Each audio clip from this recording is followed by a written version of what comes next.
નમસ્કાર. દિવસભરના તાજા સમાચારોમાં તમારું સ્વાગત છે. તમારી સાથે હું છું પિનલગીરી ગોસ્વામી. સમાચારો વિસ્તારથી જાણીએ એ પહેલા મહત્વના સમાચારો ઉપર એક નજર. ઉત્તર પ્રદેશમાં શાળાની છત પડી 40 બાળકો ઘાયલ થયા હોવાના સમાચાર છે.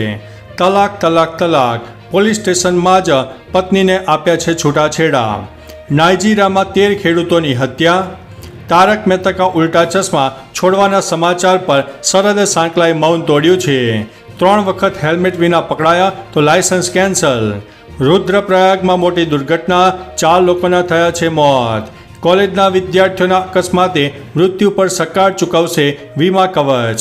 શાળાઓ સલામત નથી તો શિક્ષાની શું વાત કરવી તેવું હાઈકોર્ટે જણાવ્યું છે. સપ્ટેમ્બરથી વસ્તી ગણતરી કરવાની શક્યતાઓ છે. બાંગ્લાદેશી યુવતીઓને દેહ ક્રિયામાં ધંધામાં લાવવાનું મોટું કૌભાંડ ઝડપાયું છે. સુનિતા વિલિયમ્સના ડીએનએ માટે મોટો ખતરો સામે આવ્યો છે. સસ્તી પ્રસિદ્ધિ મેળવવા માટે મારી સામે એફઆઈઆર કરવામાં આવી છે તેવું વિજય સુવાળાએ કહ્યું છે. પોલેન્ડમાં પીએમ મોદીએ રશિયા અને યુક્રેન અંગે ચિંતા વ્યક્ત કરી છે. ફોર્ડાએ હડતાલ પાછી ખેંચી લીધી છે. નીરજ ચોપરાએ રેકોર્ડ તોડી નાખ્યો છે અને કુંવારી માતાના બાળકને 29 વર્ષ પછી ન્યાય મળી આવ્યો છે. હવે મિત્રો વિસ્તારથી સમાચારો જાણીએ તો છત્તીસગઢ હાઈકોર્ટ અવિવાહિત મહિલાથી જન્મેલા 29 વર્ષના પુરુષને કાયદેસર પુત્ર તરીકે જાહેર કર્યો છે. સુરજપુરના રહેવાસી અરજદારના માતા અને પિતા પડોશી હતા. તેમની વચ્ચે અફેર હતું. માતાએ 1995માં બાળકને જન્મ આપ્યો અને તેને ઉછેર્યો હતો. મહિલાએ પુરાવા સાથે બાળકના ખર્ચ અને પિતાના અધિકારનો દાવો કર્યો હતો. નીચલી અદાલતે તેને ફગાવી દીધો હતો. હવે હાઈકોર્ટમાંથી તેને ન્યાય મળી ગયો છે. મિત્રો, અન્ય મહત્વના સમાચારની વાત કરીએ તો નીરજ ચોપરાએ રેકોર્ડ તોડ્યો છે. ભારતીય સ્ટાર જેવેલિન થ્રોઅર નીરજ ચોપરાએ 89.49 મીટરનો થ્રો કરીને લોસને ડાયમંડ લીગ 2024ની ફાઇનલમાં પ્રવેશ કરી લીધો છે. આ તેનો સિઝનનો સર્વશ્રેષ્ઠ થ્રો હતો. આ સાથે તેણે પોતાનો પેરિસ ઓલિમ્પિક રેકોર્ડ 89.45 મીટરનો પણ તોડી નાખ્યો છે. જોકે તે 90 મીટરથી ઉપર ફેંકી શક્યો ન હતો, જેના કારણે તે બીજા સ્થાને રહ્યો છે. ગ્રેનાડાના એન્ડરસન પીટર્સ 90.61 મીટરના થ્રો સાથે પ્રથમ ક્રમે જોવા મળ્યા હતા. મિત્રો, અન્ય મહત્વના સમાચારની વાત કરીએ તો કોલકાતા રેપ મર્ડર કેસમાં federation of residents doctor association એટલે કે ફોર્ડાએ 11 દિવસ પછી તેમની હડતાલ પાછી ખેંચી છે. સુપ્રીમ કોર્ટમાં અપીલ કર્યા પછી ફોર્ડે હડતાલને અસ્થાયી રૂપે સ્થગિત કરવાનો નિર્ણય લીધો હતો.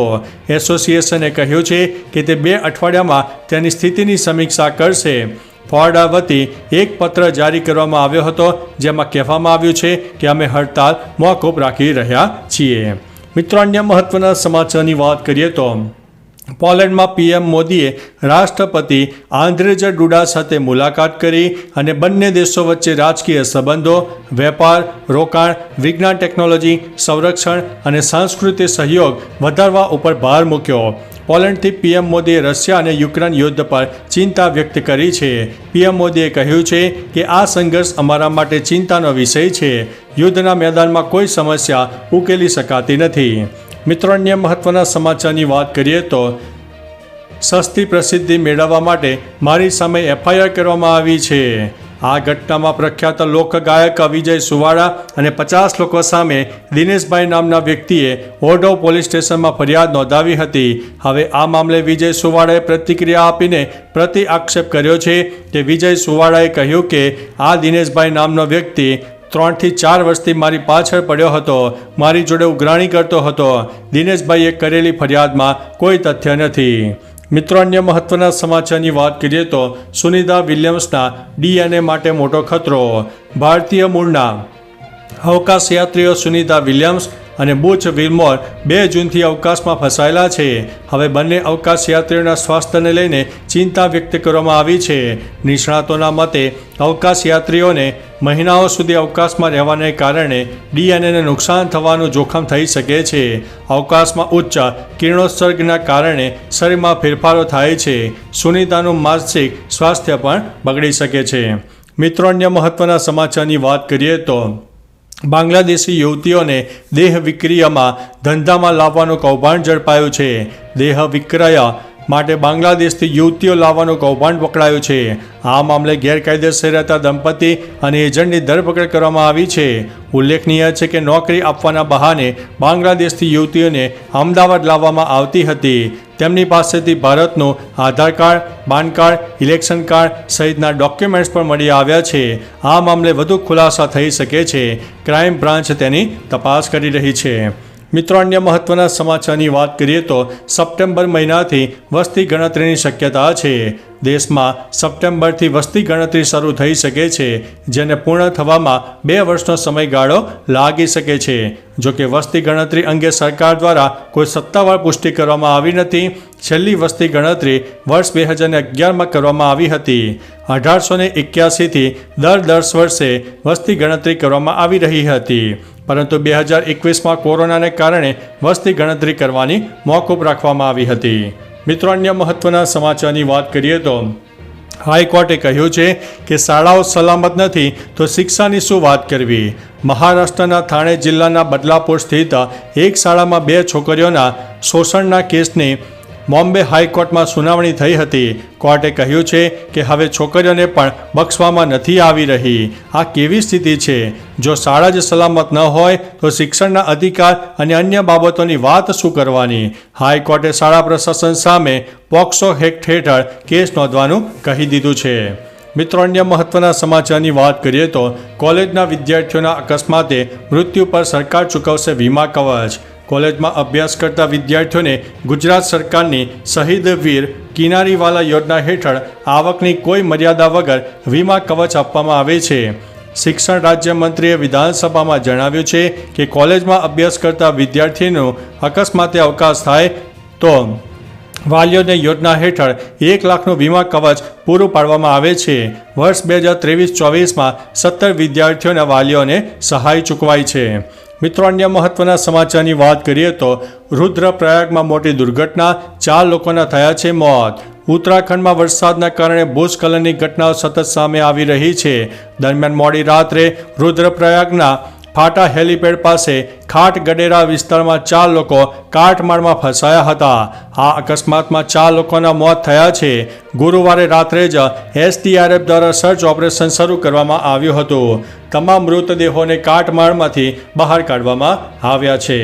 મિત્રો, અન્ય મહત્વના સમાચારની વાત કરીએ તો 3 વખત હેલ્મેટ વિના પકડાયા તો લાયસન્સ કેન્સલ. ગુજરાત હાઈકોર્ટમાં અમદાવાદ શહેરની ટ્રાફિક સમસ્યા, બ્રિજની ડિઝાઇન, ગ્રીન કવર જેવા મુદ્દા પર સુનાવણી ચાલી રહી છે. હાઈકોર્ટે સરકારની ઝાટકણી કરતાં કહ્યું છે કે અમે લોકોને હેલ્મેટ પહેરતા નથી જોયા. અમદાવાદના લોકોને નિયમો તોડવાની મજા આવે છે. હેલ્મેટ વગર 3 વખત પકડાય તો તેનું લાયસન્સ અમુક સમય માટે સસ્પેન્ડ કરો. કોર્ટે કહ્યું કે શહેરનું પ્લાનિંગ 2 વર્ષ માટે નહીં પરંતુ 50થી 100 વર્ષ માટે થવું જોઈએ. મિત્રો, અન્ય મહત્વના સમાચારની વાત કરીએ તો અભિનેતા શરદ સાંકલા તારક મહેતા કા ઉલ્ટા ચશ્મામાં અબ્દુલનું પાત્ર ભજવી રહ્યા છે. હાલમાં જ મીડિયા રિપોર્ટમાં દાવો કરવામાં આવ્યો હતો કે તે શો છોડી રહ્યા છે, હવે જોવા નહીં મળે. પરંતુ ટાઈમ્સ સાથેની ખાસ વાતચીતમાં અભિનેતાએ અફવાઓને નકારી કાઢી છે. તેમણે એ પણ ખાતરી આપી છે કે શો છોડવાની તેમની કોઈ યોજના નથી. આટલું જ નહીં, તેમણે એમ પણ કહ્યું કે જો શો પ્રસારિત થાય ત્યાં સુધી તારક મહેતા કા ઉલ્ટા ચશ્મામાં તે સાથે રહેશે. મિત્રો, અન્ય મહત્વના સમાચારની વાત કરીએ તો નાઇજીરિયામાં 13 ખેડૂતોની હત્યા કરવામાં આવી છે. નાઇજીરિયામાં વિચરતા પશુપાલકો અને ગ્રામીણ ખેડૂતો વચ્ચે પાણી અને જમીનના નિયંત્રણ માટે લડાઈ ચાલી રહી છે. આ વર્ષે અત્યાર સુધીમાં 2 જૂથો વચ્ચેની હિંસામાં સેંકડો લોકો માર્યા ગયા છે. દરમિયાન બાતમીદાર હોવાના આરોપમાં હવે 13 ખેડૂતોની હત્યા કરવામાં આવી છે. એક સ્થાનિક અધિકારીએ ગુરુવારે મીડિયાને આ માહિતી આપી હતી. મિત્રો, અન્ય મહત્વના સમાચારની વાત કરીએ તો તલાક તલાક તલાક, પોલીસ સ્ટેશનમાં જ પત્નીને આપ્યા છે છૂટાછેડા. અમદાવાદના દાણી લીમડા વિસ્તારમાં રહેતી પરણીતાને લગ્નના 13 દિવસ બાદ તેના પતિએ તલાક તલાક તલાક બોલીને પોલીસ સ્ટેશનમાં જ છૂટાછેડા આપી દીધા હતા. બાદમાં ટપાલ મારફતે તલાકનામા અંગેનું ડિક્લેરેશન પણ મોકલી આપ્યું હતું, જે અંગેની જાણ પરણીતાને પોલીસને કરતા પોલીસે ફરિયાદ નોંધીને સમગ્ર મામલે વધુ તપાસ શરૂ કરી છે. પત્નીએ દહેજ માટે તેને હેરાનગતિ કરતા હોવાનો આરોપ લગાવ્યો છે. મિત્રો, અન્ય મહત્વના સમાચારની વાત કરીએ તો ઉત્તર પ્રદેશમાં શાળાની છત પડી છે, 40 બાળકો ઘાયલ થયા છે.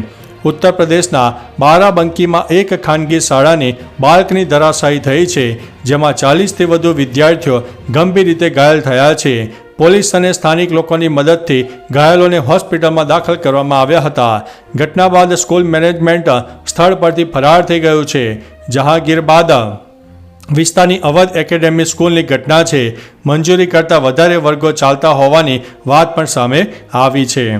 તો ચાલો મિત્રો, ફરીથી દેશ અને દુનિયાના સુપરફાસ્ટ સમાચાર લઈને મળતા રહીશો. ત્યાં સુધી અમને રજા આપશો. નમસ્તે.